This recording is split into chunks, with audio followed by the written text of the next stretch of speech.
Greetings everyone, this is Eldad Amara, back with another video. Listen, some people go through periods of depression, and this could be because of work, because their workload is too much, or it could be something to do with moving the house, or it could be something to do with children or not getting on with your friends. So everybody goes through a period in their life. At some stage, they'll go through a period of depression, stress or anxiety. Now, people want to tell you you're not alone. That's the first most important thing. You are not alone. Because I'll tell you, whatever you feel that you're going through, there's other people that's going through the same thing. Now, if you can't speak to a family member, sometimes it's good to speak to a stranger. Because sometimes a stranger can assess your life better because they're more objective than a family member or a friend. So first thing I got to just say, no matter what you feel that you're going through, you are not on your own. You are not on your own. There's somebody out there that you can speak to. And as I say, sometimes a stranger can assess your life better than a friend.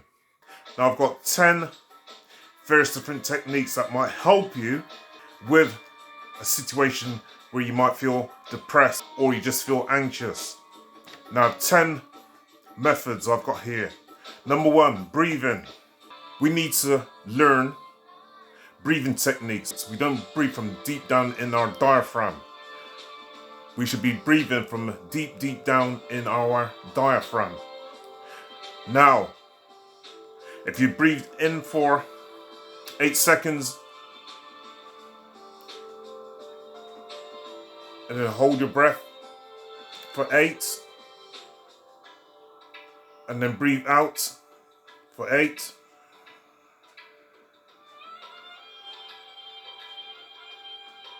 and you repeat this 3 or 4 times. Okay, try and breathe from deep down in your diaphragm and breathe up. Hold your breath for 8 seconds and then breathe out 8 seconds.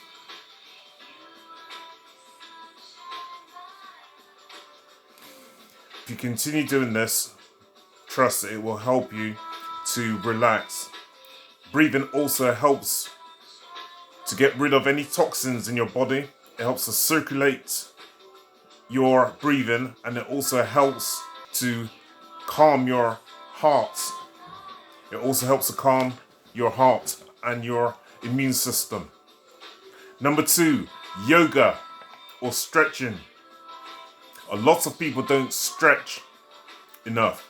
Now, if you watch a cat or you watch a dog, when they get out of their basket or they get up, the first thing that they do is to stretch themselves out. Stretch themselves out. As human beings, we tend to hold ourselves in a very tense position. Now, if you do some stretching exercises, we turn your neck, hold for 3 or 4 seconds, bring it back to the center, then turn it to the right, hold and bring it back to the center. Get your hands over the top of your head and then back down again to your sides, then back over your head and then back down to your sides,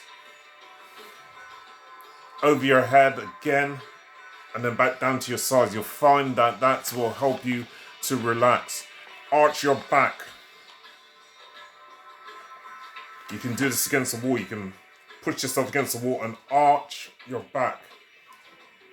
And you should be able to feel the bottom of your back starting to arch. Just hold it for 3 or 4 seconds and then relax. And just repeat this exercise. You can go to yoga classes. If you go onto even YouTube, you can find yoga classes. And yoga is really good because it helps you to stretch. And it also helps with your circulation and also breathing. So that's number 2. Number 3, dancing. In countries like Africa, you used to use dancing in ceremonies like birth, marriage, death, etc. Dancing helps the energy to flow through your body. It works a lot of muscle groups in the body also. And sweating will also help to remove all the toxins out of your body, because when you're dancing, you tend to perspire, and that perspiration helps to get rid of any toxins that's in your body, and it helps your circulation. Number 4, walking is a great exercise, and it costs nothing except for your time. It helps to relax your muscles, pumps the heart, and moving your legs also helps to pump your heart. Okay, walking in the rain, I have personally found is quite refreshing, and it helps to relax me. So getting out and just walking in the rain, make sure you got on a raincoat though or something, yeah. But having the rain against your face, it just kind of, it's a kind of cleansing feeling, and I quite like that. And plus, you know, you're breathing in all that good fresh air, so that can help to distress you. It also helps your lungs also, because you're breathing in obviously fresh air and breathing out and exhaling the toxins. Number 5, art. The art of painting helps to take the mind off things. The art of painting, it helps to take your mind off things. It helps to use the right side of your brain, whereas most of the time we're using our left side of our brain, which is the logical part of our brain. Now, the creative side of our brain is the right side. Okay, so things like doing painting, that helps, because that helps the creative side of your brain. If you do painting, it'll help to take your mind off the present problems that you have. You could draw a picture probably of your dog, a picture of your cat, maybe of a family member, it may be a plant, it may be a tree or something like that. But listen, you're not in any competition with anyone, so don't worry about whether your drawing looks good or not. It's for you personally, not for anyone else. You're not in any competition with anyone. It's helping you personally. Okay? So don't worry about whether you're a good drawer or a bad drawer. You know, trying to help to focus the mind on something else will help you to relax. Gardening. Gardening is another good thing. This is number 6. Gardening is a good thing. It's good for your soul and your well-being, and it helps to ground you. Okay? Gardening helps to ground you, because your mind is not flipping all over the place. Yeah?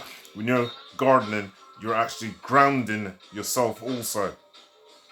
You see, our bodies are made of electric, and you know, we need to be able to try to ground ourselves. Gardening helps. Gardening is good for your soul and your well-being. It helps to ground you. Gardening is a creative thing.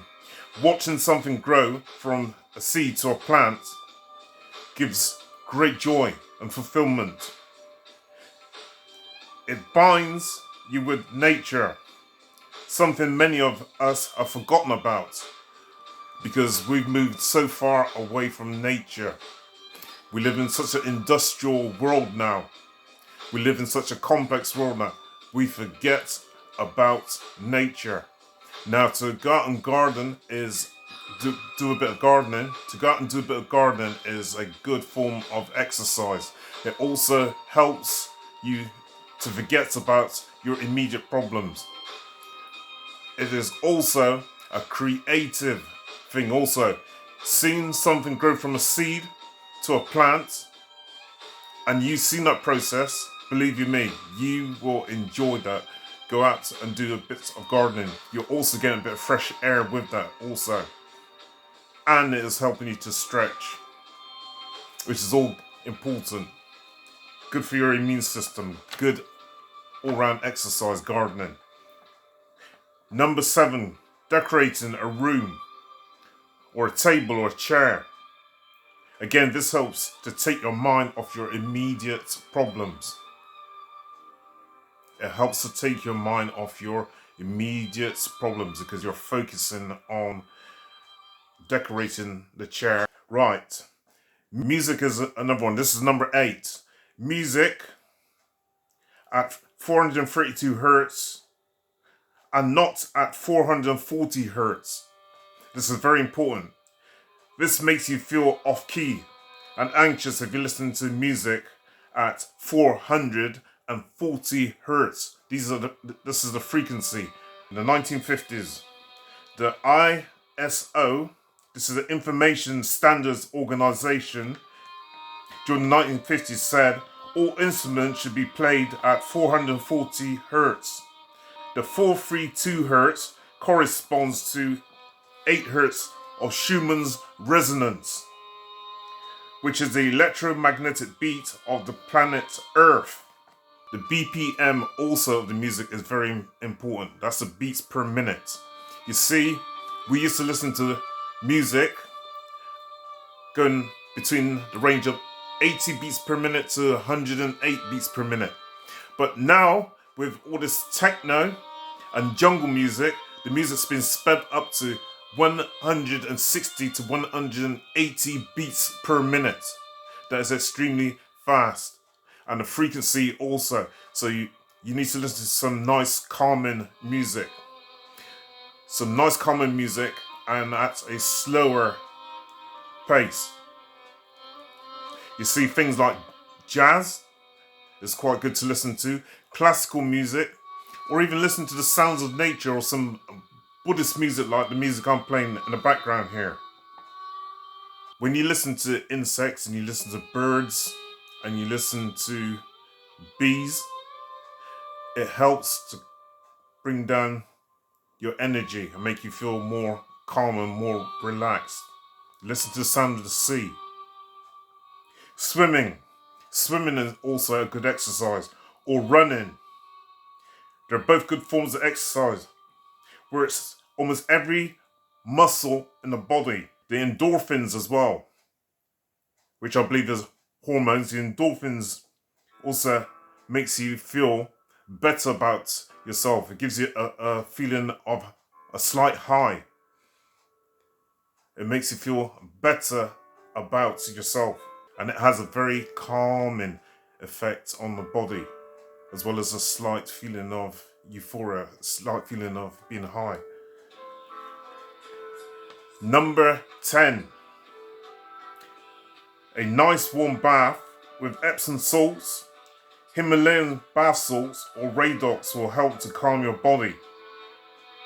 You could use this with nice calming music playing in the background. Even having a candle on the side of your bath and turning your lights down low or turning your lights off. It will help to focus. It will help to relax your body and it will help you to focus. Okay? And taking some nice deep breaths. As I say, a lot of people breathe from their chest or from their throats when they should be breathing from their diaphragm.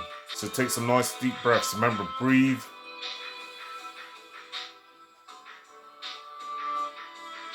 In for 8, hold it. Breathe out for 8.